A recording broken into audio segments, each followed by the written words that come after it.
Wilbur right আর Orville Wright, এই দুই ভাই 1903 সালে এই বিমান আবিষ্কার করেছে এই আয়াতের উপর গবেষণা করে। উইলবার রাইট, অরভিল রাইট গবেষণা শুরু করে দিল।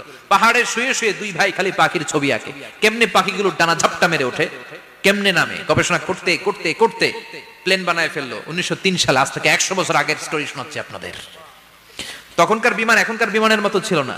আপনি দেখবেন যে শুরুতে বিমান কেমন ছিল, শুরুতে ভাঙ্গাচুরা দুইটা পাখা নিয়ে একটু উড়ে আবার ধপাস করে পড়ে, কিন্তু আশা হারায় নাই, আবার উড়ে ধপাস করে পড়ে। আমেরিকাতে সুবিধা করতে পারেনি, ফ্রান্সের এক কিং তাদেরকে ডোনেট করেছে বিপুল অঙ্কের টাকা দিয়ে। তারা প্রথম ফ্রান্সের একটা শহর থেকে আরেকটা শহরে পৃথিবীর প্রথম প্যাসেঞ্জার প্লেন নিরাপদে ল্যান্ড করেছে। মানুষের উড়ার স্বপ্ন সফল হতে শুরু করলো। এই পৃথিবীর সবচাইতে দ্রুতগামী যে বিমানটা আগে ছিল নাম ছিল কনকর্ড, যাত্রীবাহী বিমান।